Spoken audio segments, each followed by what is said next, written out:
evo ja ću početi. Lijepi pozdrav, jako mi je drago da mogu biti, žao mi je što nisam uživo s vama, ali evo, obveze na nastavi nisu mi dozvolile. Ja bih zahvalila kolegama i posebno mi je drago biti ponovo s vama.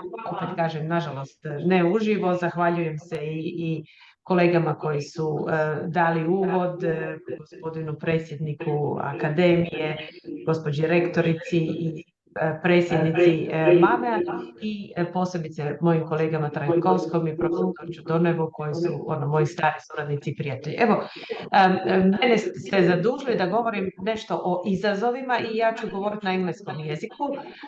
Dakle, I'm going to talk about the current challenges in research integrity and publishing because of the development of science and publishing. We are constantly and continually facing new challenges. Before I start, let me just declare some of my activities, where I come from, where I get my funding, what kind of activities and relationship I have, and particularly with the Embassy of Good Foundation and Committee of Publication. I can hear some echo. So it would be good if you could turn off your microphones, then it would. Okay, so what I'm going to base my and then start my presentation is about the European Code of Conduct for Research Integrity, which has become what is called a kind of soft law in the European Union. Whenever you sign a grant agreement with the European Commission for a European grant, you sign that you're going to follow the European Code of Conduct for Research Integrity, which is based on principles about how we do good research, but also on virtues that we have to have as scientists. So here are the principles. This is the edition from the last year. And in there you see also the good practices, so 8 different good practices, how we achieve good research and then good publication. We often talk about the difference between ethics and research integrity, and ethics is usually defined as it is a science about the moral aspect of research, so what we can do in research, whereas research integrity is considered to be kind of a virtue or internalized standards of research behavior from the profession into an individual. And we know that we don't have a black and white world here, that we can have ideal behavior, and that we unfortunately have the worst behavior or real fraud or criminal activity for which people end up in jail. But in between, we have these questionable research practices, QRPs, and now they are called detrimental research practices, because these are all little things that we do every day in science, which are not most appropriate, but there are so many of them that they actually have a greater effect on the quality and trustworthiness of science than the worst behavior that we may have. I'm going to talk about, some challenges, and one of them has been and will continue to be, and that's not a new challenge, but all challenge that is developing, and that's authorship. We have moved from, the first research papers published in 1665. Here is a digitized version of all the issues of the Royal Society, philosophical transactions of the Royal Society, and we don't have any more a single author, but we have more authors. And in some fields of research, like high energy particle physics, we have even moved from, I don't know, one of this was the record, the highest number of authors in PubMed in 2001. But then currently, when the first papers started coming from the European CERN and the Hadron Collider, you have 3,000 authors. And today, this is how a list of authors looks when you go to PubMed and then pull up a paper from high energy particle physics. So it's huge collaborations, huge number of people, and it's very difficult then to see how one can assign credit. And we know that authorship is a currency of academia. We have done a systematic review on authorship and problems with authorship many years ago, and there is a recent one from our colleagues from another European project where we collaborated, and we also see that many things have not changed, and that we still continue to have problems with authorship, although we talk a lot about them, and we still kind of have this this balance between authorship and contributorship, which was introduced in biomedicine but has never lived up. And then we have these credit taxonomies that some journals use, where you have to put yourself in a box. Then you can have this matrix to report. And it is all about transparency. But, we have shown in a number of trials that this way of declaring authorship actually puts people in the boxes, and from a psychometric point of view is not so good. Then we have equal authorship. It started to be a problem about 2010s, but when you look at recent research, it is so very prevalent. More than half of the researchers have been an equal author, equal contribution author at least once. And there are also questions about the ethical aspect of whether it's ethical. And I, as an editor, have seen people where 5 authors want to be declared as first authors, when you have 5 people who want to be the last authors, when you have all the authors on a paper that want to be the first author. We also have this group authorship, but we don't group. This is when you don't have authors, but you have groups. But then it's a problem how you assign credit to the individual people that are members of this group. And a recent paper published just a few weeks ago have shown that there are ethical challenges, how to attribute credit and responsibilities. Also, what are legal challenges, how to assign copyright to whom, and also technical challenges. How do we know and how we follow, how we index these group authors? So that's a big thing.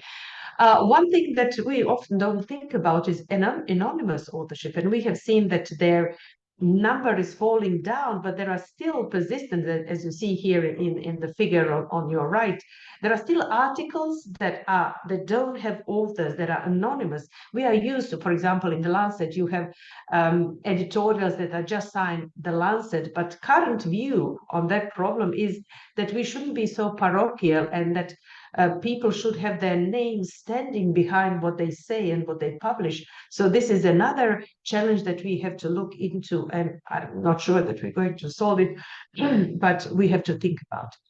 Then, of course, we have artificial intelligence that have now permeated all fields of life, and when it became an important aspect in publishing was at the beginning of 2023 with the ChatGPT and all these tools. And then we have a problem that it became an author. So you see here a paper where ChatGPT was an author, and then a correction to this article where the ChatGPT has been removed as an author. And very soon, and I'm citing here only one of the first that addressed this, which is the World Association of Medical Editors, who said that chatbots cannot be authors because they cannot take the responsibility. They are not kind of a legal person.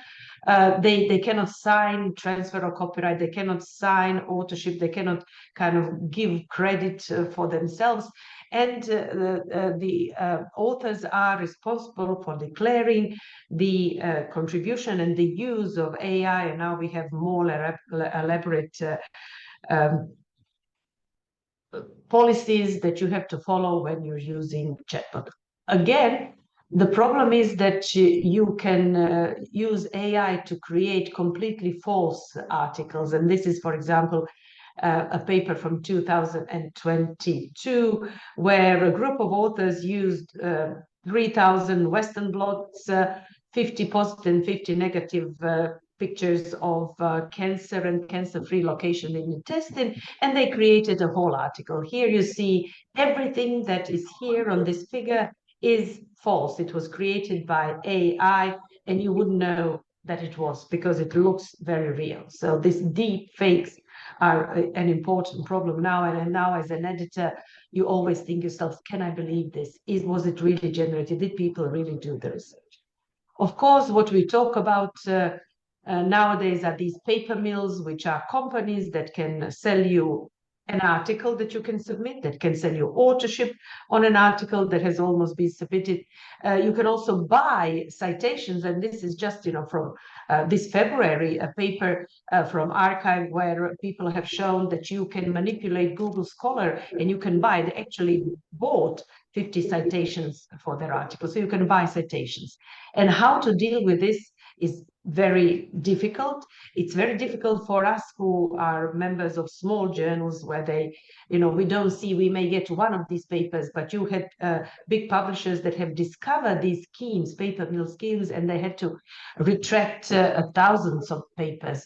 And for example, the STM, which is Association of Science and Technology and Medicine Editors and Publishers, are working again on tools to detect paper mills and then deal with them. And this is called the STM Integrity Hub, which is also dealing with the manipulation of digital images a lot. For example, this is how a paper looks. So you have the same tables, the same figures for completely different topics. So everything's the same, just some numbers are changed, or even the same numbers, but just saying that they are for different purposes. And as you see here, last year, Hindawi had to retract 8,000 such articles, which they published not knowing that they were fake.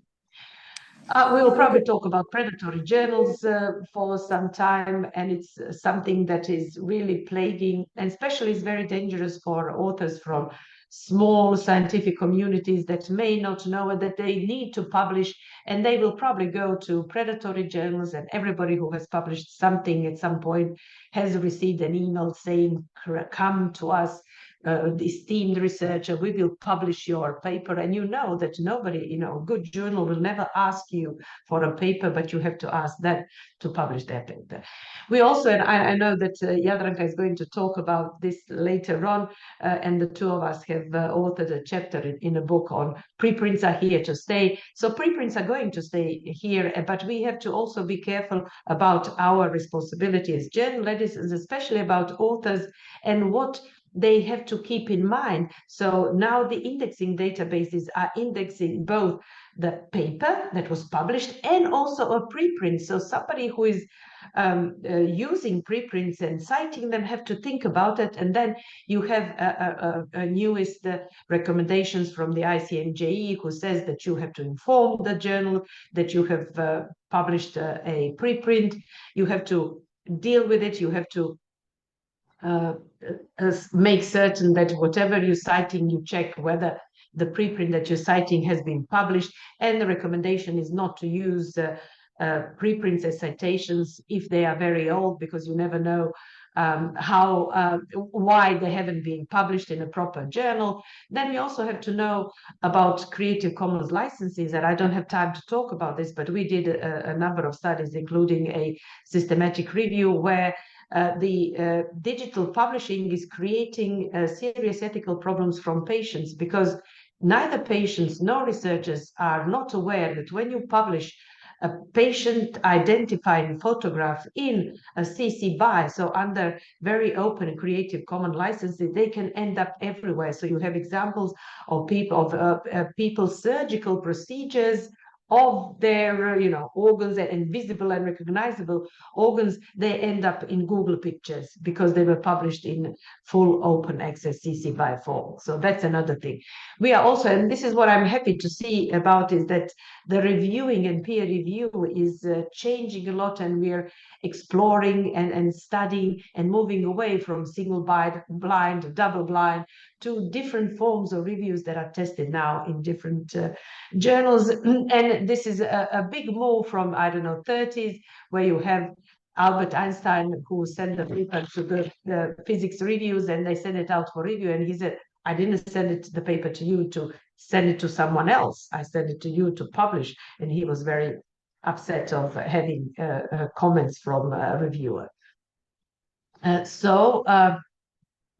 just want to say, instead of a conclusion, and this is particularly my message to the early career researchers, we have written an open access textbook for early career researchers, where we say, and some of the authors are here, these are my doctoral and postdoctoral students, where we say, okay, let's look at these principles from the European Code of Research Integrity and the good practices. So let's look at these good practices and see what it means for you in your everyday work. How do you read this? Because these are very short statements, and this is kind of an explanation and elaboration on what it means for you in real life. And the last thing, we are now having this platform that was also created through the EU project. It's a platform for research integrity and research ethics called the Embassy of Good Science. So everything you want to learn and contribute to this field, please come to the embassy and join the Wiki community of researchers to talk about these issues. So thank you.